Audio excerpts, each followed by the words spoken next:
It's my privilege and pleasure to introduce someone who traveled from Madison, Wisconsin to join us for this conference as our keynote speaker. Mayor Paul Soglin was elected, I believe, 3 times as a council member and also 7 times as mayor of Madison, which has consistently been voted many times one of the best places to live in the United States. It's a city which has a tremendous track record of transportation, infrastructures, transit-oriented development, sustainability, and Mayor Soglin is very much involved in those issues. He actually is from Chicago, however. He grew up in Hyde Park, and he ended up actually getting involved in politics through the Civil Rights Movement, even meeting Reverend King in the days when the Civil Rights Movement was getting underway. And then he moved to Madison, where he went to school. And he served on the council, and then he actually, as a lawyer, after going to law school, practiced law for some time. And then he had an itching to get back into public service, and he went back after serving 3 terms in I believe, until 1997, came back in 2011, and he's been there ever since. And some of the great things that he has done with bicycles and developing the transit system, putting the first bike routes and lanes, and doing good for the bicycling community, but also not being afraid to speak up for some some bicycle antagonists. And my impression of the mayor is that he'll do progressive things, but he's not going to be bullied or rolled over by people who have extreme views and are not involved in common sense for the benefit of the public. And he is truly somebody who actually, in our sustainability class, have studied his city and the things that he's done with respect to livability, equity, and sustainability. He is involved with the U.S. Conference of Mayors, and I think these are some of the ways in which he became involved in our issues, because he is on the Transportation and Communications Committee there. He has been thrust into the debate over the disruptive apps, and he certainly has a great story to tell. And we're very grateful that you made the trek down to New Orleans, Mr. Mayor, and we'd like to welcome you to the IATR's 27th conference. And let's have a big round of applause for Mayor Soglin.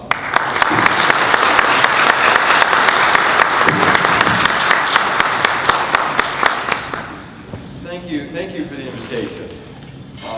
This has been an interesting ride, participating in the discussion over the disruptive technology that we're witnessing in the transportation industry. Let me tell you that you're going to see a series of slides which I understand are available in your packets through the PowerPoint that we've provided. There's limited writing, so someone who were to look at them just as you've got them will have to be intuitive to figure out someplace what the message is. And there's some things that I'd like to start off with which are not in the slides or in the PowerPoint. And let me start out with a caveat.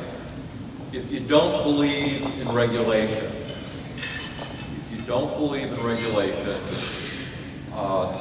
we're not going to agree. And you'll see why as we get into this discussion. An observation that I've made after being at this for close to a year is that the one thing that the taxi cab industry needs is a universal app that would work in any city in the world, and within that city locate the taxi cabs of every competing company. I go back to something I shared with our own operators about 3 years ago in a meeting in Madison, where I told them that if you resist such an app, what we recently saw in the report last week on San Francisco which is the loss of 65% of the business, is going to pale in comparison to eventually what's going to happen. And that if I, as a consumer, can step out of a bar on State Street in Madison or off of an airplane, open up an app, and find the vehicles for 4 or 5 competing companies, everyone's going to be better off if they simply share that resource than if they go out of business, which is the danger of an unregulated industry. Secondly, take what I say with a grain of salt, because one size does not fit all. My experiences range from frequent rides in taxi cabs in New York City, Washington, the major West Coast cities. I've been here in New Orleans 3 times in the last 18 months, as well as my own experiences in Madison.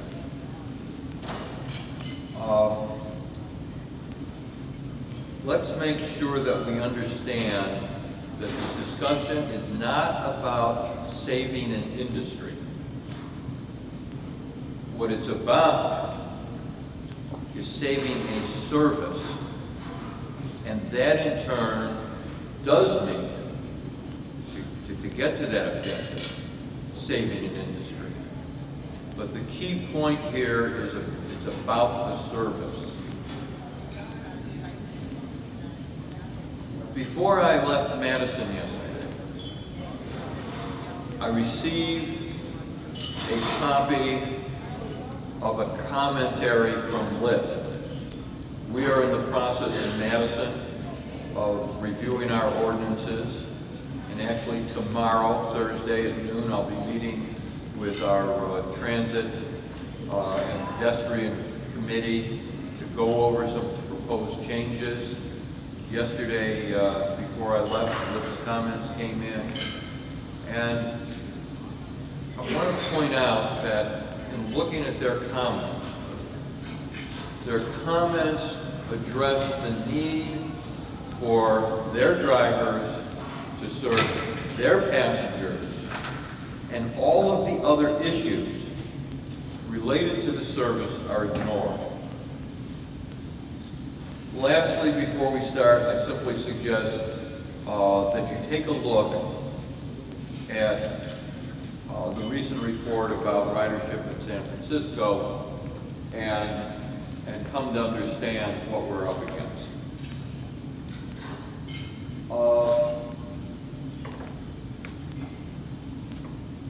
A professor of political science a number of years ago did an analysis of the role of government and found that the functions of government fall into 3 categories: distributive, redistributive, and regulatory. And not surprisingly, redistributive is probably the most controversial of those functions. We see distributive functions in services that we all utilize. We all get the benefit of these services. It's fairly uniform. We have redistributive functions. They are the most controversial. Good examples of redistributive functions in government would be decisions now to issue school vouchers for charter schools. That's redistributing the resources. Then there's the regulatory function of government. And if you look at this slide, you'll come to realize that the argument of unfettered free enterprise being the most efficient economic engine is nonsense. Okay, let's get that established right off our block. If we go back to your grandparents and your great-grandparents, especially if they lived in what are suburban or rural areas, they would not have had electricity. There is no economic value for an electric utility company to go wire another 15 miles of rural Minnesota or desolate areas of Texas. And the only way it happened is the same way that the telephone companies were obligated to provide the service, and that is through government regulation. That government regulation, which extended all the way through the 1930s with rural electrification, is what made American agriculture profitable. But if you look at the silo of the utility companies, there was no profit in this. The folks who made the profit, sending electricity to a home like this, or a telephone service, came in the form of those who started selling implements that relied on electricity. Wires that eventually, to this day, now provide computerized resources for the modern farmer. It was a combination of distributive and redistributive and regulatory functions of government that allows this to happen. Does anybody know where it is? The point is, it exists in a community which saw the redistribution of resources in the post-World War II era, combined with regulation, which in effect put highways, transportation systems into the South and the Southwest. The urban landscape is obviously filled with similar opportunities for redistribution and regulation. But the question is, will that same service, just as was the case with electricity and the telephone, be available in more isolated communities? Now, these, I think, are some of the service issues which, when we have discussions with some of the new transportation networks, as they call themselves, are not addressed. Service 24 hours a day, 7 days a week. Service to every area, every neighborhood. No price gouging. Local customer contact if something goes wrong. We want a complete service that is available because even though it may not be economically important to the silo of the specific transportation company, it has those externalities. It has benefits to the larger economy, to the retail economy, to education, and in other services. A city like New Orleans has extensive investments in its hospitality. This hotel could not exist without a viable taxi cab industry, one that operates 24/7. It's more than about taxis. One of the things we learned in some studies 30 years ago, and I guess it's continuing today, is this. When the household gives up their individual automobile, they become dependent on alternative, sustainable forms of transportation. They walk, they bicycle, they take the bus, the commuter train, as well as taxi cabs. What we learned in Madison many years ago, when we had our bus drivers strike, that while during the period of the strike, obviously taxi ridership increased, when it was over, not only did the bus system lose ridership, but so did the taxi cabs. Why? Because when the bus system failed the rider, the passenger, they went out and they bought another car. Once they bought that automobile, they had to maximize its efficiency. So not only did they stop riding the bus, but they stopped taking taxi cabs. I'd suggest that where you see a viable system of rail, you're going to have a viable system with buses, with taxis, and people using what's referred to as walkability, either walking or riding a bicycle. This has to enter into our analysis if we're going to have a healthy transportation, sustainable system serving the public. I think it's essential that there be background checks. I trust these folks to do it, not some private company. I'm sorry. There have been too many examples of people with extensive records of driving while intoxicated, violent activities. There are specific instances I know of, which is very interesting from the standpoint of the safety of passengers. One of the personal anecdotes that I'm aware of is a woman who took a vehicle, I won't tell which company it was. She and her friend were in the vehicle. They had a discussion about the meeting they were going to, what time they would finish.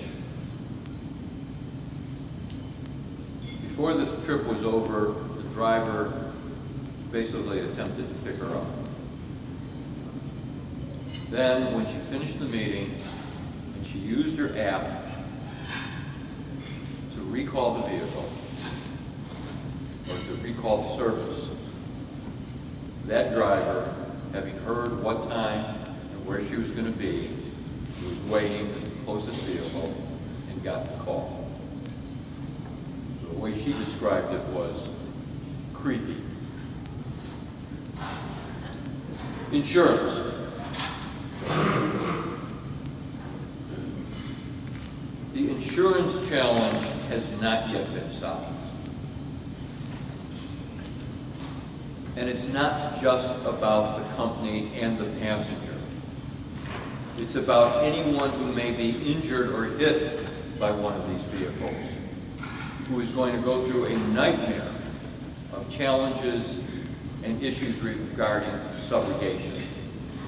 I'll give you one example. The driver has had the app on, picked up the passenger, dropped the passenger off. The app is now off. The trip is done. Uber, Lyft, Sidecar are no longer providing insurance. Now the driver pulls out from the front of the hotel and is involved in an accident. Uber and Lyft's insurance is going to claim that since the app was not on and the vehicle was not in service, there's no coverage. Was that or was that not what we would call a taxi cab involved incident? I can guarantee you, talking to people in the insurance industry, that there's going to be disputes. There is not what we need in this industry, seamless coverage, which guarantees that third-party innocents will not be caught up in a quagmire of disputes between insurance companies while waiting to have their claims resolved. Then there's the cherry picking.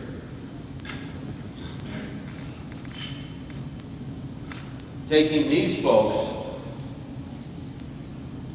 to this place is very lucrative. We like that. There's a lot of money to be made.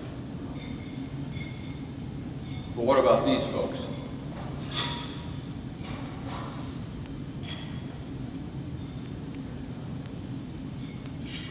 Equity and access has to be an essential part of this discussion.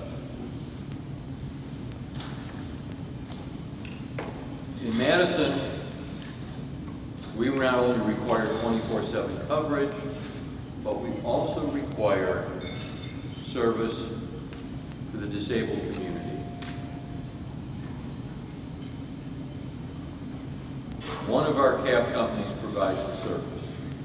They have an agreement with all the others to share in the responsibility and to provide the service directly. And the other company supports it. It's a challenge in terms of making it work and providing the needed service. I can assure you, just as they saw in San Francisco, that if the cherry picking continues, if the existing companies cannot survive, and if we have an unregulated environment, these folks are not going to go shopping. They're not going to get to their doctor's appointments. They're not going to get to the football games. The driver. I've got good friends who are accountants, nurses, and social workers. But do they know how to navigate around our city without a GPS when it's an hour and a half before a football game starts? Or it's an hour after a basketball game ends? Or it's, well, everybody is loading up to get to a concert venue with 10,000 people.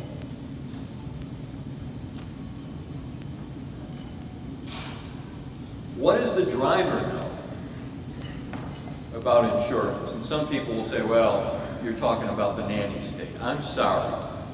If we're going to engage and if we're going to hire folks to drive and they're using their own vehicle, I believe there has to be disclosures to the drivers as to the risk they're incurring and the fact that their insurance coverage may not be seamless and that their personal liability policy most likely is not going to cover them.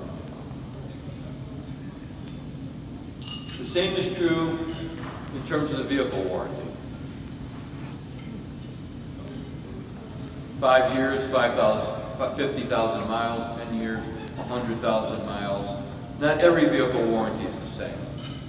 How many people who signed up for Uber and Lyft have looked at the vehicle warranty to see whether or not there's exclusions for use as a commercial livery vehicle?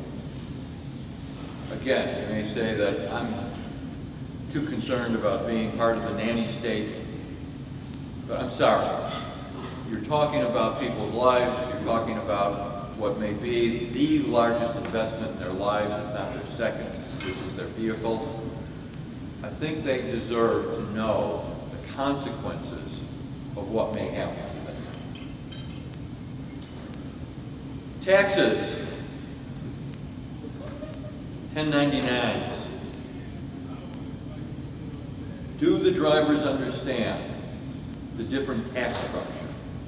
Do they understand that even though Uber may not issue a 1099 until they reach $20,000 a year in income, do they realize they still have tax liabilities? All right, now here, what I'm about to say may not make sense for many of your markets. My own experience in Madison is basically 80% of the revenues are made during 20% of the week. And this gets to the issue of the cherry picking.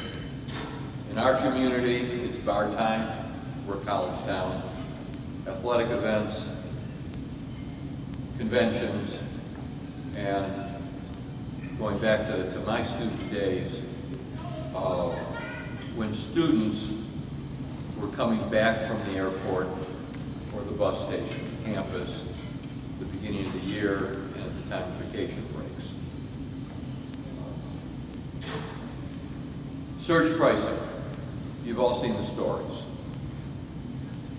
San Francisco, in an in-city trip, ranging from $390 to $470. Uber and Lyft say that they make it clear to the passenger that there's surge pricing, but for some reason, these passengers did not get the message. They may have seen it in fine print when they signed up for the service, but they certainly weren't aware of it on the specific rides. And this is what counts. Come work for us and you get 80% of the revenues. Work for a conventional cab company, you get 40%. I think one of the most interesting debates around is which is harder and more demanding on a vehicle, running it as a taxi cab or running it as a police car. But in any case, those are the two quickest ways of destroying a four-door passenger car. The wear and tear on the tires, the transmission, the in and out of the seats, all create greater expenses. How many of these drivers understand what will happen in terms of the depreciation of their vehicle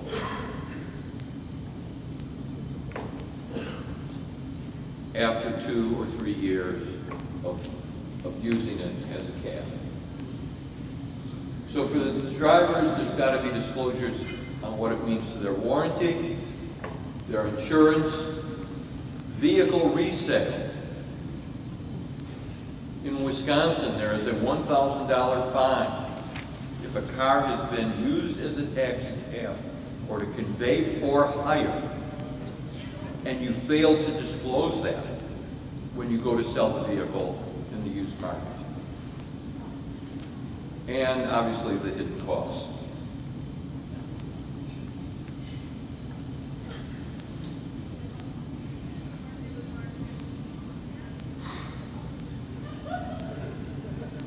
So in reviewing, I believe that in the proper regulatory environment,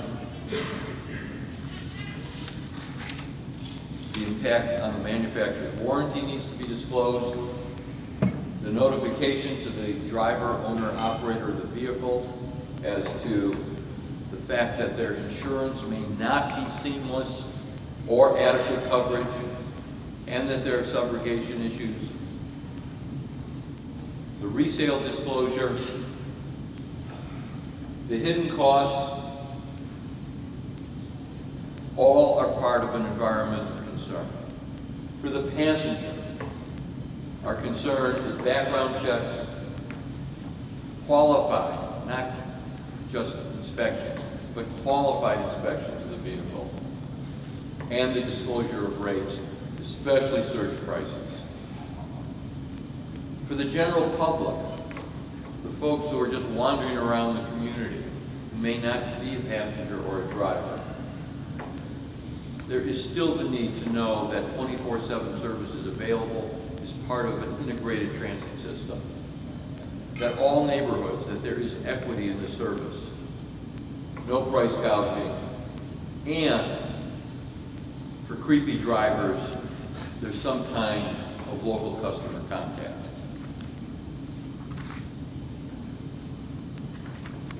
Review again, the cherry picking,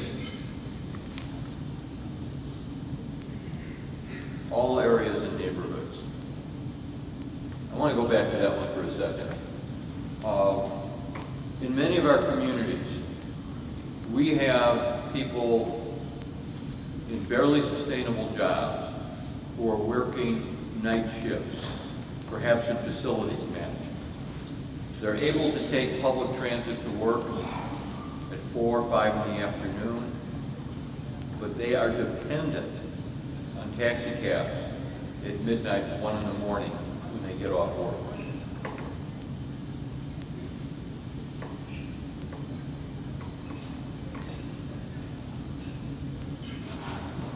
That's it.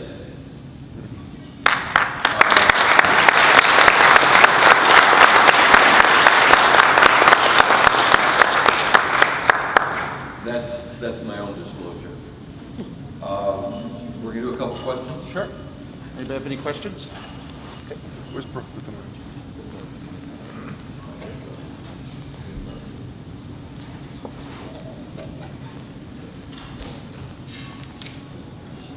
Hi, I'm Bruce Schaller. I'm in New York City these days, but I was born just north of Wisconsin a little bit. My family's originally from Madison, so it's great to have you with us. I think that was a great presentation, very clear and lucid about the need for regulation and the role of it, and the need to apply it across existing and new providers. The one question I wanted to ask is, there's always a balance, I think, in my experience, working around the country in regulation, between what you can, how far you can advance through regulatory requirements and what's better to leave to the market. You're always looking for that balance. And I think where that most applies in this discussion is with respect to the 24/7 and the all areas issues. There have been lots of issues in heavily regulated markets with getting the person a cab at 1 in the morning and going to lower income neighborhoods, et cetera. And there's been good experience in certain open entry markets. My own in New York City, the car services, I'm sure you're familiar. If you look at certain open entry markets around and there are a few important ones that are analogous to other places. And it seems like the network, the benefit to the company and the service of being comprehensive is good business sense. UPS will deliver to the most remote part of North Dakota, not because it's profitable, but because they want a map that's all brown. And so I just wanted to ask your thoughts on sort of striking this balance. A couple of thoughts, and that's something I did not cover in much depth. First, what I'm suggesting in terms of 24/7, I would not apply to car services or to black car limousine services.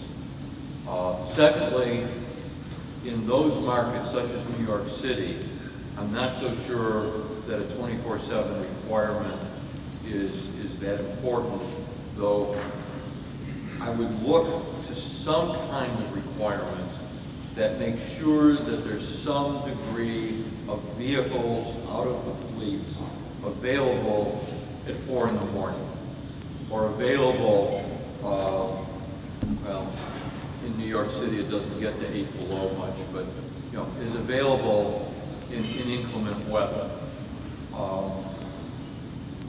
When I speak of 24/7, I'm looking at mostly as a regulatory instrument to stop the cherry picking, to stop those who would go out, football games, major conventions, at those times, take off that business, and then, in effect, destroy the companies that are attempting to provide services to all neighborhoods at all times of the day and night. I think every metropolitan area is going to have to wrestle with this one and try and figure out how to ensure that the cherry picking doesn't occur, but without creating an undue burden for other companies. Another thing, by the way, that I didn't mention that I can't solve is what happens in those marketplaces where there is a resale value to a medallion or to a license. Now in Madison, if you come in and you meet all of our requirements, you get licensed. There's no quotas, there's no limitations as to how many vehicles can be on the road, though we do have the 24/7 requirement. So if you want to enter the market, you don't have to step up and pay somebody $25,000 or $50,000, which I do think is an artificial price in regards to a license to do business. Your reference to UPS or to the U.S. Postal Service, for that matter, again is another example of both redistribution, since we charge the same amount of money to send a letter across Midtown Manhattan as we do to send it from New York to Los Angeles, because as a society we view some kind of larger economic value to the benefits of commerce. And I really think we have to look at the transportation industry. Transportation is the key. This is truly an urban legend, because it has to deal with urbanization. I was told this by a graduate student in urban and regional planning, so I never academically checked it out myself. But how did Jerusalem originate? Jerusalem originated because it's the place where the camel paths of the traders intersected. It was a place of commerce. One of the things that I used to do with my graduate students is I'd ask them to shut their eyes and visualize the favorite city that they've experienced or they've dreamed of, excluding their hometown. And as you do that, I can guarantee that you come up, unless you're a real outlier, you have come up with a port city, a river, a lake, an ocean, and if it's not, it's going to be a gateway city into the mountains like Denver.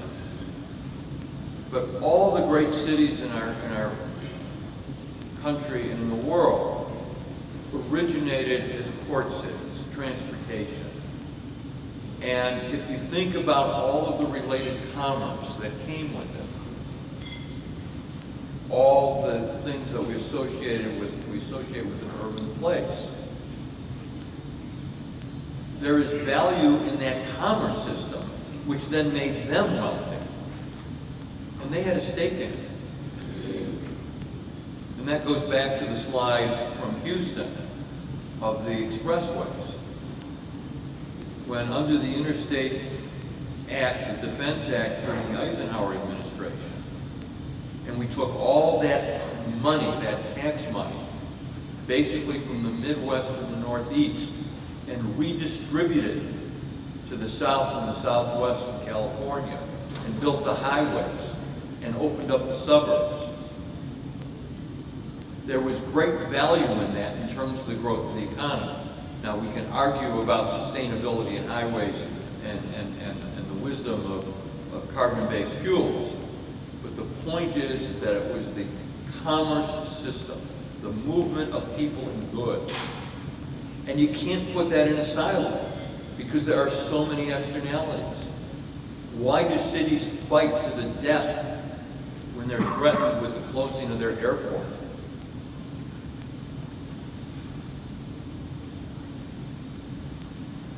Any other questions?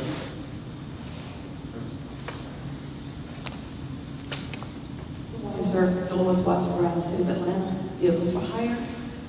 Two things. One, your statement about there should be a universal app. In the City of Atlanta, we have 21 cab companies authorized, and surrounding cities have their own cab companies. I'm just trying to ask, what was the thought process behind that? Would it be something that the government regulates? Because how do you deal with trip equitability in that type of universal environment? Right.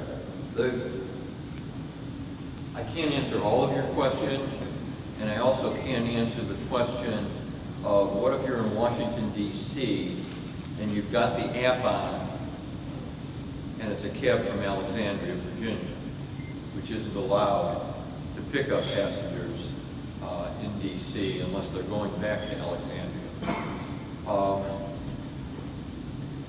The thinking is this. We are going to either end up with the San Francisco model, which is deterioration of complete taxi cab services, unless we can develop that universal app.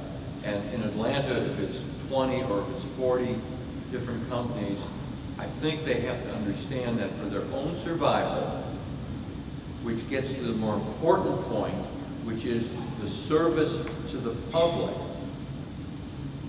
they are going to have to agree to work with a universal app.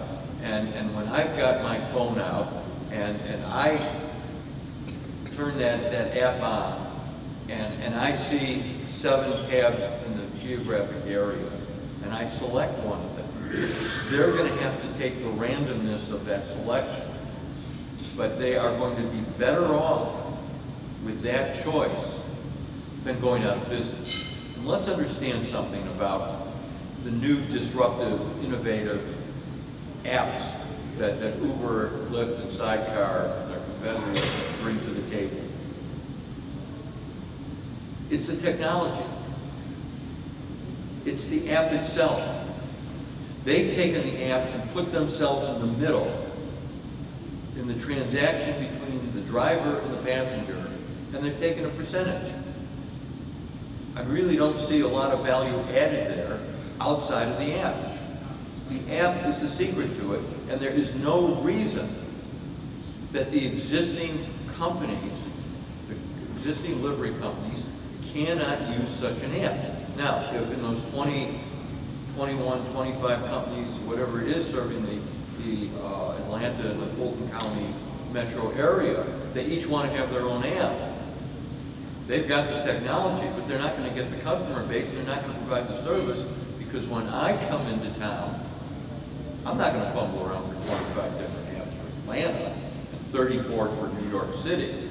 And at the same time, a local person who's decided to leave their car at home and has been out on the night and had a few drinks, they aren't going to be fumbling around either. So I think the industry is going to have to come up. I mean, if I was out there and I knew how to create an app, what I would do is come up with a universal app that would work from Prague and London and Sydney and New York and Des Moines, so that when anyone, whether it was a local resident or a visitor, arrived in that city and needed a cab, it would come up on their smartphone, on their computer, and all I can tell you is that's going to be a lot better than the destruction of the San Francisco industry. There's a follow-up question. What was the latter half? You said, if you don't believe in regulation, I didn't catch the last If you don't believe in regulation, tune me out, because everything I have to say is premised on the viability of regulation.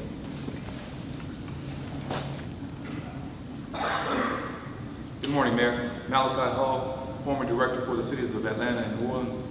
One of the things that New Orleans learned, a very harsh reality, was during Hurricane Katrina, where you had individuals who did not evacuate. They did not evacuate because of choice. They did not evacuate, more so they did not evacuate because they did not have transportation outside of the city. And now what we're seeing is that there's more comprehensive plans on evacuating individuals.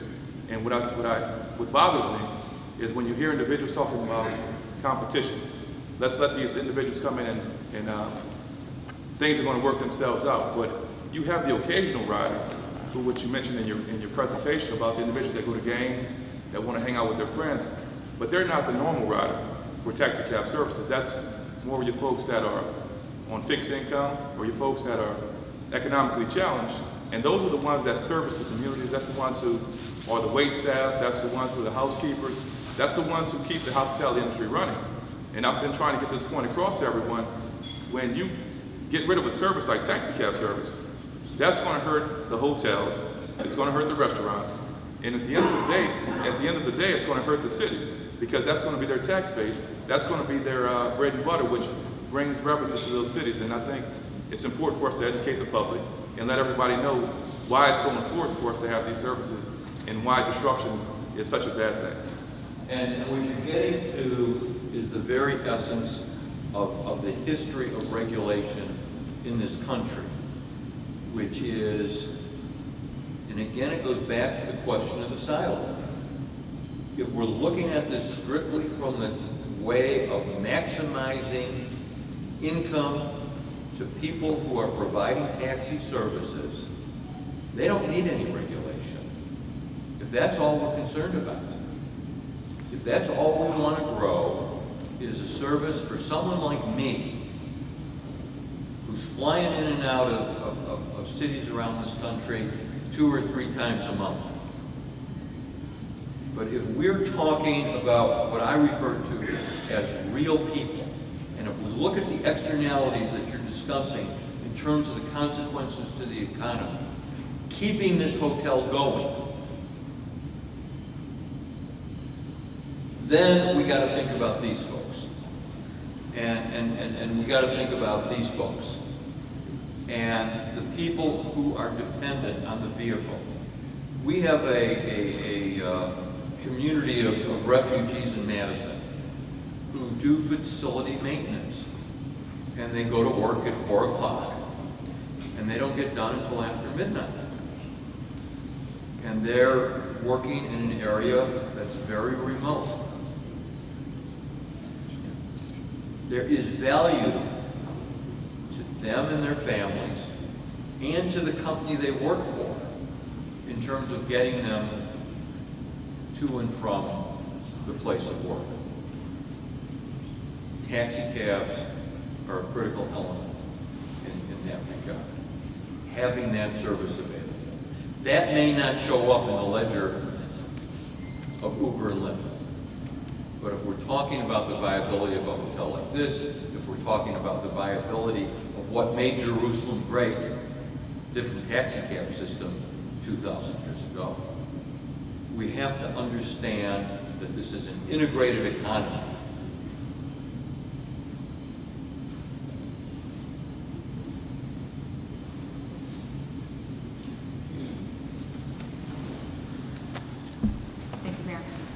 I don't have a specific question. I just wanted your thoughts. You're a Democrat. The governor is a Republican. This issue can get very political, both sides hiring lobbyists. And I know that you're undergoing your forming of the legislation that your city's going to work on. I just wanted to get your thoughts on how you thought that dynamic might play out and if there's anything that you plan on doing differently in order to make sure that what you implement is actually what you're able to implement in terms of legislation. Very political question. Our governor, who's up for re-election in 6 weeks, Scott Walker, let me go back. This is a bigger picture. The nature of this country's economy has changed in the last 25 years. In part brought on by the advent of the internet and technology. 25 years ago, someone with a high school education could go into the marketplace and get a job at a Macy's, at a Kohl's, somewhere in the retail industry, and get a full-time job. A full-time job that could lead them to something beyond a job, which we call a career. Something where they would spend their life, where there was chance for advancement, a chance to make more money, and a livable income. Those jobs are disappearing. Part of it is retail and service industry companies having to compete with what's available on the internet. As those jobs disappear, we all know about the widening gulf between the rich and the poor.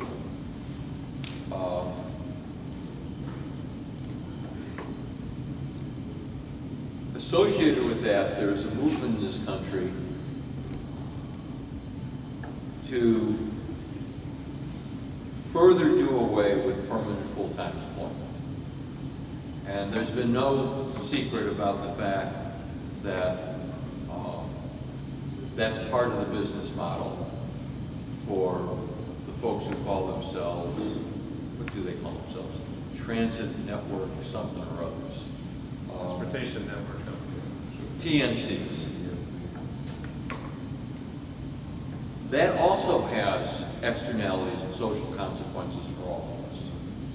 If people used to be able to go out and make $40,000 a year in this particular job, and now the best you can do is make $20,000, $25,000, or is that one PowerPoint slide I showed, which is more, 40% of a smaller number, or 80%, 40% of a larger number, or 80%. What's happening in this country, I think, is a real fight to prevent the creation of a permanent underclass. I don't think there's any question about it. The numbers over the last 30 years clearly show that. In Wisconsin, this is going to become a very complicated debate. And our governor was instrumental 3 years ago in the adoption of Act 10, which basically changed the whole landscape in Wisconsin in regards to unions in the public sector. There was talk about doing the same with private unions. And Uber and Lyft have made it very clear. If legislation locally modeled after what I'm recommending is adopted, they're going to do 2 steps. The first step is they will go to the state and get that decision overridden by the state. And if that fails, they won't come into our marketplace. And I am just fine with that. I am just fine with that. And we're seeing this all over the country. In California, you've got Kevin Johnson, the mayor of Sacramento, and Gavin Newsom, the former mayor of San Francisco, who's now the lieutenant governor, climbing over one another, fawning for all of that political money that's going to come out of Silicon Valley. And how are they going to do it? They're doing it by embracing Uber and Lyft. And both of them are in this race to see who can do more. And even though both of them claim to be progressives and caring about equity, the path they're on is anything but. It's my hope that by stopping them from getting drivers, that we will be able to shift the discussion. I think the drivers are the key. By stopping them from getting drivers, and that's why one of the points that I emphasize is the disclosure to the prospective drivers. If we can make sure the prospective drivers know what they're getting into, we're going to basically be able to disarm them. But I see a day after World War II. He asked me a question, you get a lot more than you bargained for. After World War II, there was a big move in the Northeast, in New Jersey and New York State to privatize the garbage industry. Private sector can do better. Competition. So what happened in New York and New Jersey is major communities shed themselves of their garbage trucks, their staff. They went to private companies and then started the consolidation. Before you knew it, there was no competition. There was only one company standing available to do garbage collection in the Northeast, in many of these Northeast communities. So then the cities went to the drawing board and said, well, we're going to have to rebuild our sanitation collection systems. The capital cost of re-entering the market was prohibitive. And I'm fearful that that is what's going to happen. Take San Francisco with the 65% loss in ridership. Uber and Lyft will prevail with sidecar. The traditional companies will go out of business. Those who provide equity and access will no longer be around. And 3 to 5 years from now, folks in San Francisco are going to discover that only at prime time are the cabs available, and it's going to be too expensive to re-enter the marketplace. And let me just add one more thing. You didn't ask it, but I just want to point out, this is not the only industry where this is happening. Airbnb is doing it. And Airbnb has the consequences, exactly what was predicted, again in San Francisco.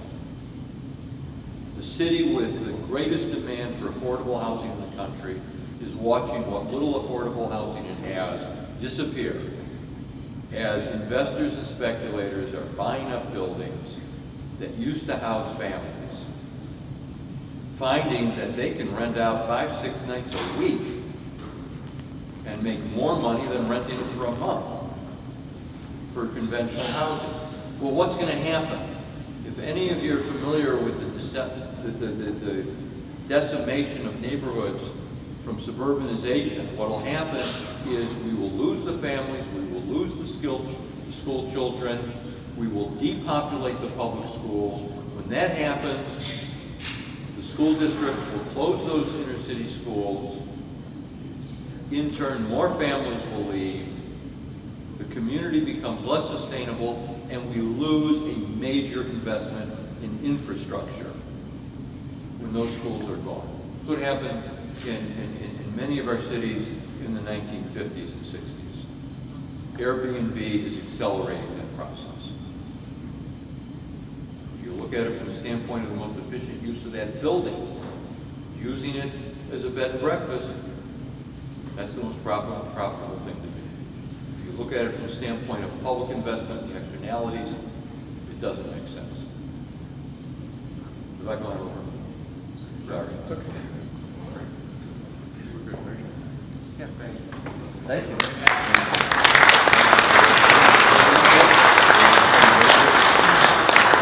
Good morning. You seem to be a man of history. Maybe it's a good time. It's the 100th anniversary of World War I. Can you remind the audience how the French saved Paris? I was wondering if someone else might have charged the soldiers surge pricing back in 1914. That may exist.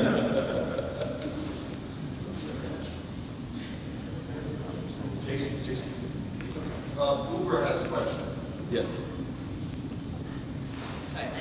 First of all, thank you very much for speaking with us today.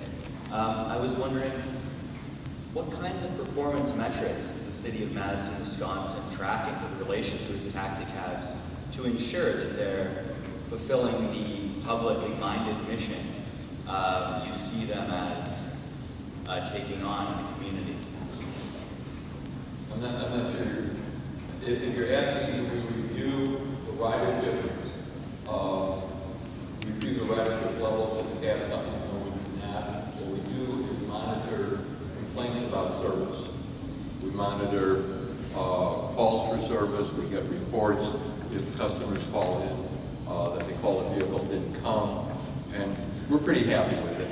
You know, if one person calls and cab takes 30 minutes, we're not happy. But overall, we're pretty satisfied with the companies we've got. If I would make one improvement, I'd like to see the fleets become greener, and several of the companies are working in that direction.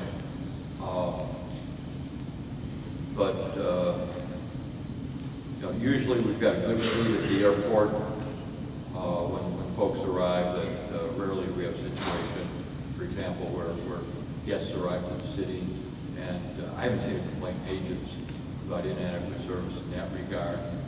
We do have a problem sometimes at bar time.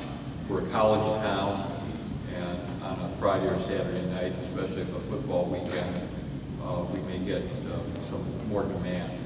But again, I balance that with the needs for everyday passengers and making sure that rides are